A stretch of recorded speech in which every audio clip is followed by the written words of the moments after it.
Dans ces affaires de disparition, les images de vidéosurveillance offrent parfois les seuls indices pour retrouver la personne disparue.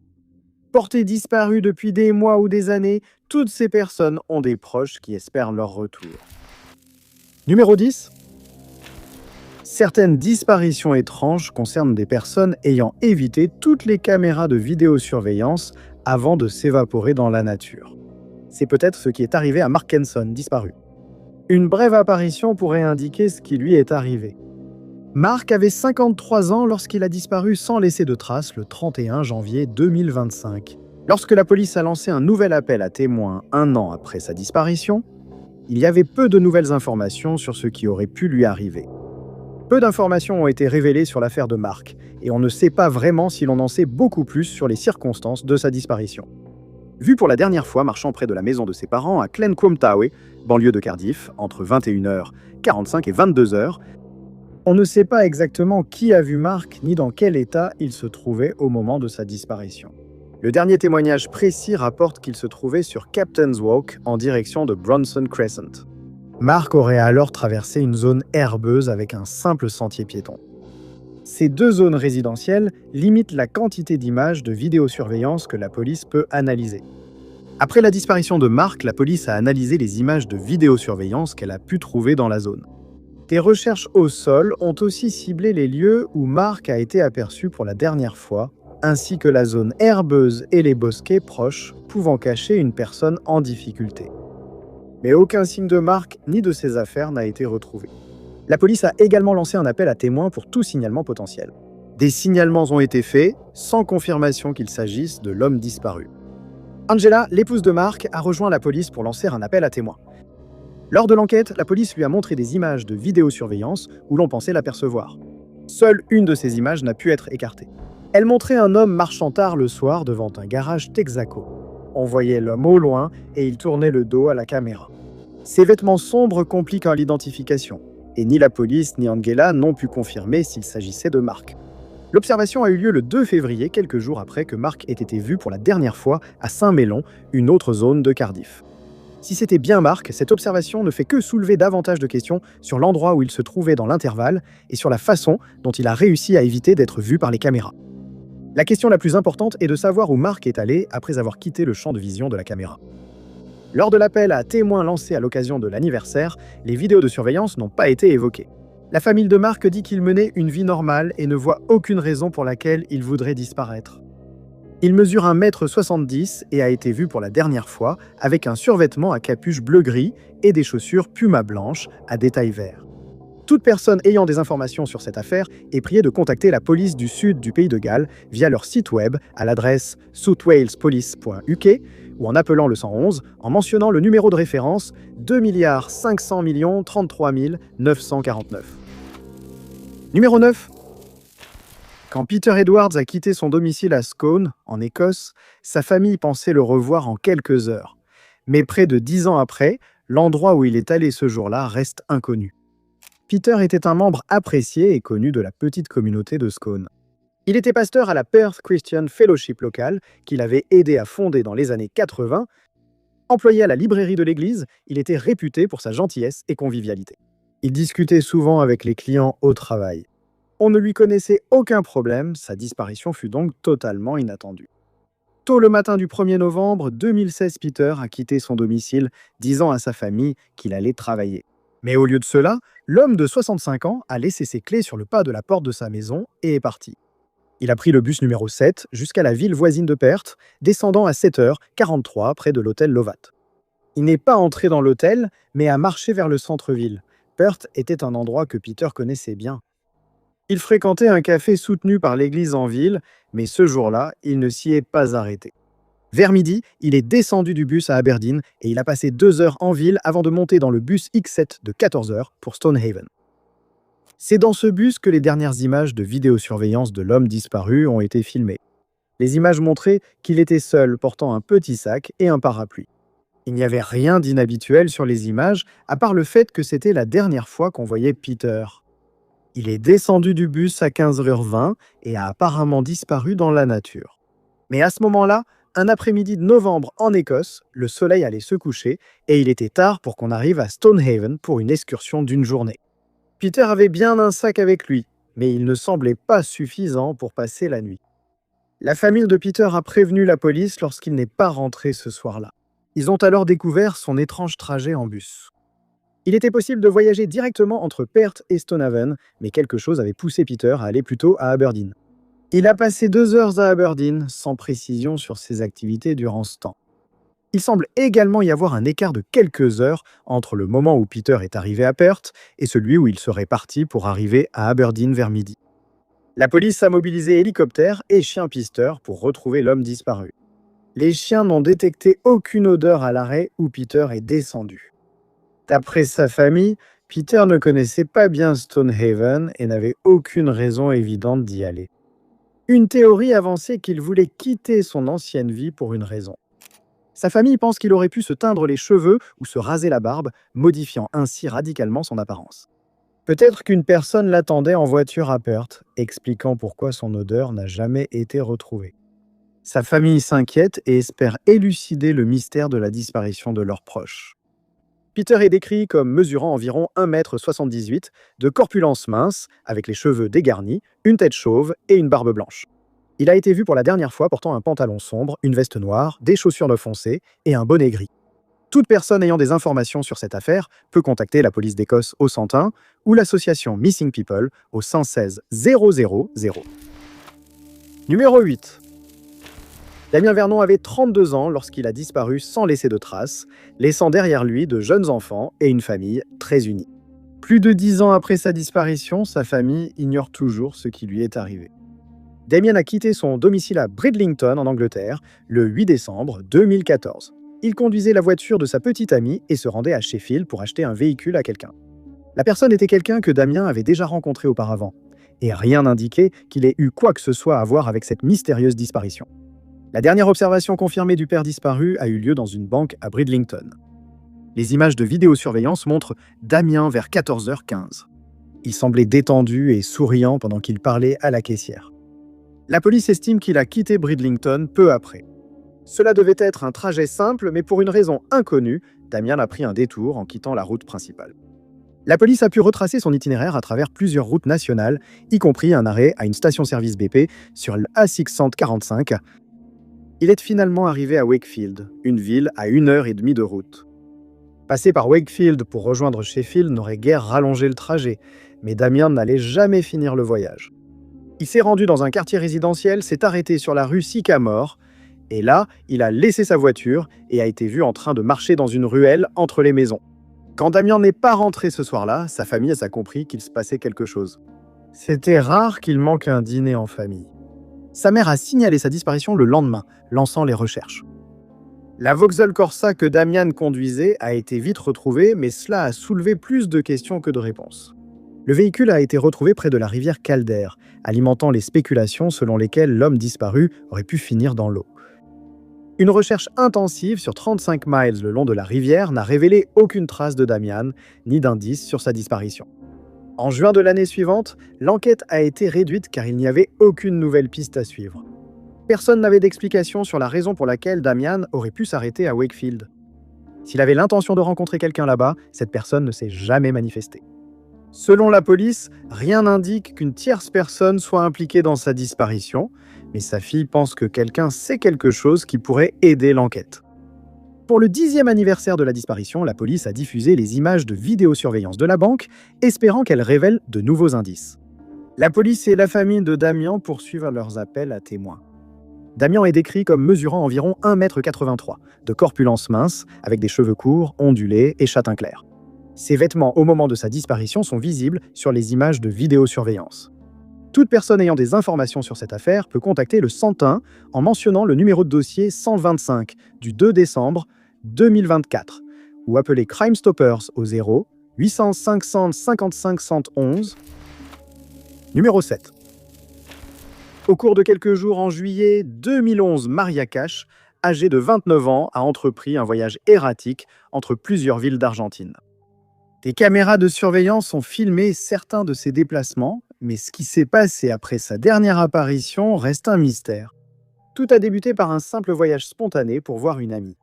Sa famille l'a vue pour la dernière fois le 4 juillet montant dans un bus de Buenos Aires à Jujuy. Elle avait avec elle une valise, un sac à dos et 700 pesos. Au lieu de faire tout le trajet dans un seul bus, elle est descendue à Rosario de la Frontera le lendemain matin, car elle n'aimait pas l'ambiance dans le bus. Grâce à son ami qui lui a envoyé un billet de bus prépayé, Maria est finalement arrivée à Jujuy 2 jours après son départ. Malheureusement, le voyage n'était pas terminé. Elle n'atteindrait jamais la maison de son ami. Elle a demandé à lui ou sa sœur de venir la chercher à la gare routière, mais ils étaient occupés. Cet après-midi-là, elle a appelé sa famille à Buenos Aires d'un téléphone public, demandant de l'argent et disant qu'elle n'allait pas bien. La dernière fois qu'elle leur a parlé, elle a dit qu'elle allait à Salta. Maria est arrivée à Salta tard dans la nuit. Les images de vidéosurveillance l'ont montrée marchant seule avec son sac à dos, sans la valise avec laquelle elle était montée dans le bus. À 1h15 du matin le 7 juillet, elle s'est rendue dans un hôpital de Salta et a dit qu'elle ne se sentait pas bien. Elle n'a pas donné son nom de famille et était partie avant que le médecin ne la reçoive. Le lendemain, Maria a envoyé des emails à des membres de sa famille pour leur demander les numéros de téléphone d'amis et de proches. Ce fut la dernière fois qu'ils eurent de ses nouvelles.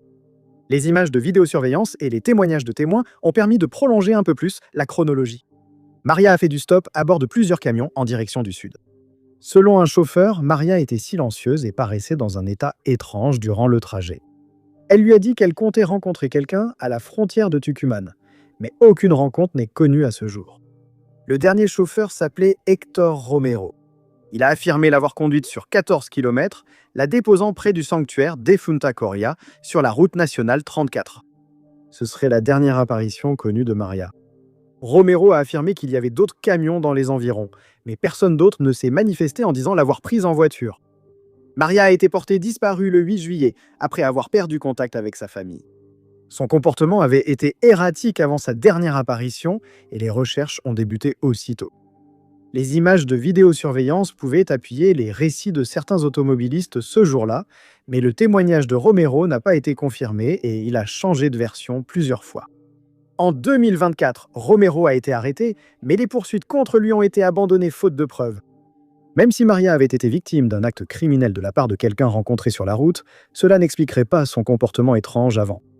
Une théorie avance qu'elle aurait fait une crise de santé mentale qui l'a poussée à errer dans la brousse, sans jamais réapparaître.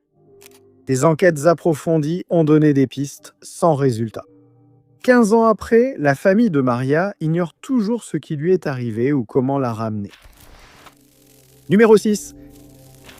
David Hollande a été signalé disparu après qu'il ne se soit pas présenté au travail en mars 2022.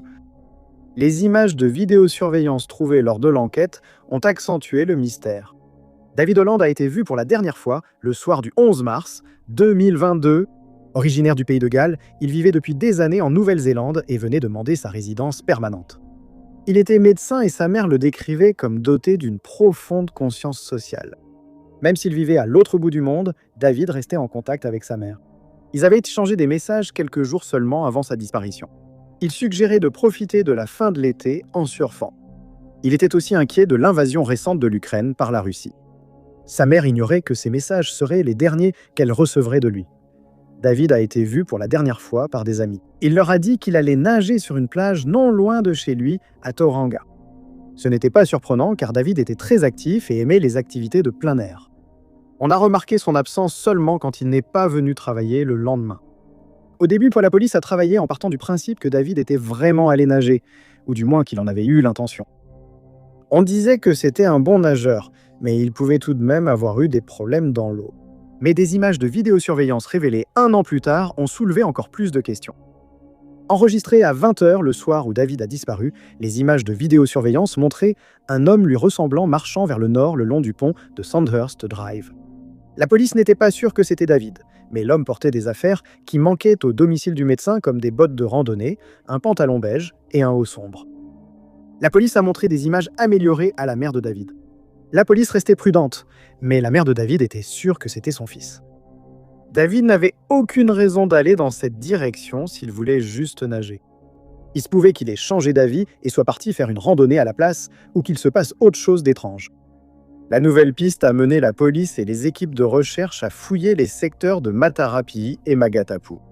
Surf Life Saving NZ, la garde côtière et environ 148 bénévoles se sont également présentés pour rechercher David, mais tous sont repartis bredouilles. La mère de David est allée plusieurs fois en Nouvelle-Zélande pour obtenir des réponses sur son fils. Dans son appel, elle l'a décrit comme intelligent, polyvalent, sportif, attentionné, gentil et réfléchi. David mesure environ 1,80 m, a une carrure athlétique, des cheveux auburn et des yeux marrons. Toute personne ayant des informations sur cette affaire peut contacter la police en ligne à l'adresse 105.police.gov.nz et cliquer sur « Mettre à jour le rapport » ou appeler le 105 en mentionnant le numéro de dossier de référence 220 312 / 220 312 6869. Numéro 5. À la disparition de Denise Jarvis, police et famille pensaient qu'elle reviendrait vite. Des années ont passé sans aucun signe ni indice sur ce qui lui est arrivé. Denise a été vue pour la dernière fois le 3 août 2022 près de chez elle à Bristol en Angleterre. Elle vivait chez ses parents après un récent divorce. Selon sa famille, Denise avait des problèmes de santé mentale. Ils ont essayé de lui obtenir de l'aide, mais pensaient que la seule façon d'y parvenir était que Denise admette qu'elle avait un problème. Le jour de sa disparition, Denise et son père se disputaient à ce sujet quand elle est partie. Elle a préparé 5 sacs et est partie. Elle a dit à ses parents qu'elle camperait dans le parc Southey, tout près, pour se changer les idées. C'était à une centaine de mètres à peine de chez ses parents. Ils étaient inquiets, mais pensaient qu'elle reviendrait le lendemain. Denise n'étant pas rentrée, ses parents l'ont cherchée et signalée disparue à la police. Au début, tous pensaient que Denise rentrerait vite, sans qu'aucune enquête sérieuse ne soit menée. Ce n'est que plusieurs mois plus tard, sans nouvelles de la femme disparue, que l'enquête a été intensifiée. Les fouilles du parc ont permis de retrouver 2 des 5 sacs emportés par Denise. Son sac à main avec 3000 livres en espèces reste introuvable. À ce jour, les 3 autres sacs n'ont jamais été retrouvés. Les recherches dans la rivière Avon et d'autres plans d'eau n'ont donné aucun indice. La police est allée voir les voisins et a recueilli des images de vidéosurveillance des environs. À ce moment, de nombreux lieux avaient déjà réenregistré ou supprimé les images datant de plusieurs mois lors de la disparition. Aucune image de Denise enregistrée la nuit de sa disparition n'a jamais été retrouvée ou publiée. La police a retrouvé des images de vidéosurveillance prises la veille de sa disparition, montrant le manteau gris sans manches et long que Denise aurait porté lors de sa disparition. La police espérait que diffuser ces images rappellerait à toute personne ayant vu ce manteau abandonné dans les jours suivant la disparition de Denise. Elle portait aussi une robe bleu marine à fleurs et des chaussures blanches.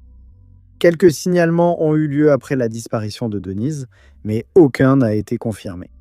À un moment donné, le père de Denise a cru l'apercevoir à un arrêt de bus alors qu'il passait en voiture. Mais le temps de faire demi-tour pour vérifier, la femme avait disparu. Aucune caméra de sécurité n'était présente pour vérifier. La police n'a relevé aucun signe de vie depuis la disparition de Denise. Elle n'avait ni téléphone ni ordinateur lors de sa disparition et aucune autre trace numérique ou financière n'a été trouvée. Sa famille espérait encore qu'elle soit partie de son plein gré, bien que cela paraisse inhabituel. Ils ont demandé qu'elle laisse au moins un mot pour dire qu'elle allait bien, même si elle ne rentrait pas. Denise mesure 1,65 m, est mince, a de longs cheveux blonds et des yeux bleus. Toute personne ayant des informations sur cette affaire peut contacter le 101 en mentionnant le numéro de référence 5 222 186 376 ou utiliser le portail en ligne de la police pour partager des informations. Numéro 4. Renzo Buled, étudiant au United Tribes Technical College, a disparu soudainement alors qu'il était chez lui pour les vacances de printemps. Il a laissé quelques indices sur ce qui aurait pu lui arriver. Renzo avait 20 ans au moment de sa disparition. Il était membre de la tribu Sioux de Standing Rock et avait grandi à McLaughlin dans le Dakota du Sud. Après l'école, Renzo s'est inscrit au United Tribes Technical College dans le Dakota du Nord pour étudier la soudure.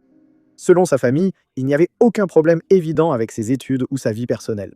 Il a déménagé à Bismarck pour étudier, mais est revenu à McLaughlin pendant les vacances de printemps. Sa mère a affirmé aux médias que Renzo n'avait pas fait la fête, mais profité de plats faits maison et passé du temps avec sa famille. Le 16 mars, la mère de Renzo l'a conduit à son dortoir pour déposer quelques affaires, puis elle a accepté de l'emmener retrouver des amis qui vivaient à Mandan. C'étaient des personnes qu'il connaissait depuis toujours, mais la mère de Renzo s'inquiétait quand même à leur sujet. Il n'était pas étudiant comme son fils, et elle craignait qu'il l'entraîne dans des ennuis. Quand on l'a déposé, les amis de Renzo ont assuré à sa mère qu'il ne ferait rien de dangereux. Ce qu'ils ont fait exactement n'est pas clair, mais à un moment donné dans la nuit, la localisation Snapchat de Renzo est restée bloquée sur un pont ferroviaire reliant Mandan et Bismarck. Elle y passerait la nuit sans bouger. Au début, la famille de Renzo ne s'est pas rendu compte que quelque chose n'allait pas, mais lorsqu'il n'est pas venu en cours, il est devenu évident qu'il lui était arrivé quelque chose. La carte Snapchat a attiré l'attention sur le pont ferroviaire, et des images de vidéosurveillance ont été prises sous plusieurs angles. La police a visionné plus de 70 heures d'enregistrement. Les images montraient Renzo marcher seul le long des voies ferrées. Il regardait son téléphone, sa famille pensait qu'il envoyait des messages à sa copine sur Snapchat quand les images ont été prises. La police a reçu ces messages Snapchat. Environ 20 minutes après que Renzo ait été filmé en train de passer du côté ouest du pont, quelque chose d'étrange a été remarqué sur la caméra du chenal est. Les images étaient floues, mais on aurait cru voir quelque chose tomber dans l'eau au loin. La caméra a filmé une éclaboussure sans montrer sa cause. La famille de Renzo pensait qu'il n'était pas entré volontairement dans l'eau, mais qu'il aurait pu tomber. Mais sa mère ne pense pas que Renzo soit réellement entré dans l'eau. Elle a affirmé aux médias qu'un poisson pourrait être la cause de l'éclaboussure. La police et les bénévoles ont fouillé près de la rivière, y compris le lieu de l'éclaboussure. Une théorie disait que Renzo avait été sorti de la rivière et des chiens renifleurs ont tenté de retrouver son odeur. Des recherches sous-marines ont aussi eu lieu. Les travaux sur le pont rendaient certaines zones inaccessibles pendant des mois après la disparition de Renzo et une fois fouillé, rien n'a été découvert. Renzo est porté disparu depuis plus d'1 an et il est décrit comme ayant les cheveux noirs et les yeux marrons. Il portait un pantalon de pyjama à carreaux noirs et gris, un sweat et une doudoune noire lors de sa dernière apparition. Toute personne ayant des informations sur cette affaire peut envoyer un message au 847 4111 ou appeler le 183 356 02 065. Numéro 3. En novembre 2001, Raymond Scott a disparu sans laisser de traces dans des circonstances inhabituelles. Plus de 10 ans plus tard, la police a diffusé des images de vidéosurveillance d'un homme susceptible d'élucider le mystère. Raymond a été vu pour la dernière fois le 16 novembre 2001. Il faisait du bricolage pour son frère dans le quartier de Harrow à Londres. Il a quitté la maison dans sa fourgonnette Ford Transit blanche avec la plaque d'immatriculation D346 DPR. C'était la dernière fois qu'on verrait cet homme porté disparu. Raymond laisse une épouse, 4 enfants et 2 frères. C'était très inhabituel qu'il disparaisse et sa famille a vite signalé sa disparition à la police. L'enquête policière initiale incluait des recherches dans les lacs et zones boisées voisines. La police n'avait aucun indice en ce sens, mais ces lieux étaient proches du domicile de Raymond. Plus tard, la camionnette de Raymond a été retrouvée, prise par des adolescents pour faire un tour, puis abandonnée. La police a vite compris que les jeunes étaient innocents, mais leurs actes avaient gêné l'enquête. Impossible de savoir dans quel état la camionnette avait été laissée, ou si Raymond l'avait conduite là où les adolescents l'ont trouvée. Cependant, ils pouvaient répondre à la question de savoir où la camionnette avait été retrouvée. Ils ont déclaré à la police l'avoir récupérée sur Field End Road à Eastcote, ce qu'a confirmé un agent de circulation. La police pensait qu'elle était peut-être sur une voie de service derrière les magasins depuis la disparition de Raymond.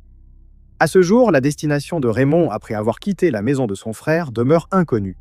Selon ses proches, il devait peut-être effectuer un travail de débroussaillage de jardin dans la région de Hillington ou de Harrow. Travailleur indépendant, il enchaînait les petits boulots, rendant son emploi du temps difficile à prévoir. Dans un appel à témoins, la police a demandé à toute personne ayant pu engager Raymond de se manifester. Et des mois après sa disparition, la famille a reçu un indice potentiellement troublant dans l'affaire. Le matin du 28 avril 2002, quelqu'un a appelé le frère aîné de Raymond depuis une cabine téléphonique et son frère a décrit l'appel comme menaçant. L'appelant a simplement dit soit « tu es pincé », soit « tu es le prochain ». La cabine téléphonique était à la station de métro South Harrow. C'était une zone couverte par des caméras de vidéosurveillance. Jusqu'à présent, les recherches dans les enregistrements n'ont révélé aucun signe de Raymond ni d'explication sur ce qui aurait pu lui arriver. Aucune image de sa camionnette n'a été retrouvée. Cependant, les images de la station de métro ont été plus utiles.